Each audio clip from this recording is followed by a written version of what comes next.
না ও যাবে বলছি যাবা কি করে পানি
এইখানেরটা বল না, তুই তারপরে বিশ্বেরটা ভাববি।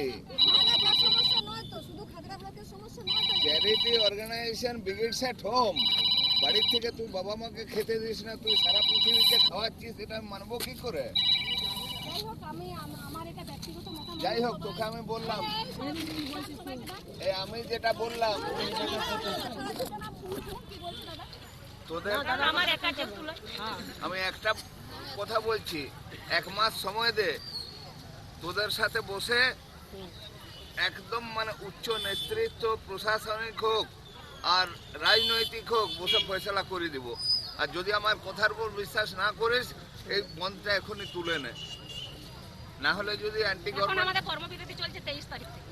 কোনটা কর্মবিরতি চলছে? 21 সামনের আগের মাসে 23 তারিখ। এখন আমরা কর্মবিরতি একটা তো ওনারা দিয়েছেন, দাদা সবটা জানেন। আমরা 1 মাস কর্মবিরতিতে আছি 23শে ডিসেম্বর থেকে, ঠিক আছে? আজ 21 তারিখে স্বাস্থ্য ভবনে মিশন ডিরেক্টর যখন কথা দিয়েছিলেন যে আজকে আসুন, ফয়সলা হবে, সেই সূত্রে আজ আমাদের সবাই, কারণ আমি যাচ্ছি আমার চাহিদায়, ও যাচ্ছে ওর চাহিদা, ঠিক আছে? এটা পেটের ব্যাপারে ছুটছিস, এই ব্যাপারে তোদের সাথে আমিও সহমত। আমরা পরিবার, আমি বাঁচার রাস্তা বলছি, একদম জিনিসটাকে আসানসোল গ্লাস ফ্যাক্টরির মতো শেষ না করে দিয়ে আমি চাইছি বেঁচে থাক। সেটা ঠিক আছে। আজকে ধরুন আজ পাম্পের মোড়ে আজ সবাই মিলে জমায়েত হয়েছে বলেই তো আজ সবাই আপনারা এসেছেন। আজ 1 মাস কর্মবিরতিতে আছি, 7 মাস করে টাকা ঢোকে নাই, সংসার চলে নাই, বাচ্চার টিউশন বন্ধ, স্বামীর ওষুধ জুটে নাই। আজকে এইটা হয়েছে বলেই আজ এত মানুষ আমাদের সামনে খবর নিতে এসছে, কিন্তু কেউ কোনোদিন খবর রেখেছে একটা আশাদিনী সংসারে কি চলছে? কিন্তু কাঁধে ব্যাগটা নিয়ে সকালবেলা পেটে ভাত জুটে নাই, মেয়ের ওষুধ টিউশন বন্ধ, স্বামীর ওষুধ নাই, ব্যাগটা নিয়ে দিদি আজ আমার পেটে ব্যথা উঠেছে, দিদি আমার আজকে বিসিজিটা হবে, কিন্তু আমি সব দায়িত্ব নিয়ে ছুটে চললাম।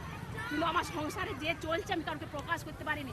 আজ আমরা বাধ্য হয়ে রাস্তায় নেমেছি, আমাদের উপায় নাই, কারণ 5,200 টাকা আমাদের আর সংসার চলে না। 8 মাস 9 মাস করে ইনসেন্টিভ বাকি, পিএলআই বাকি, ঘর চলো গো বিসিজিটা নিবে, চলো গো বিসিজির টাকা বাকি। যা কিছু করোনা মারফতে কত আশাকর্মী মারা গেল, 1 লাখ টাকা ডিক্লার দেওয়া হয়েছিল, কোনো আশাকর্মীকে 1 লাখ টাকা দেওয়া হয়নি আজও পর্যন্ত। কে খবর রেখেছে আমাদের?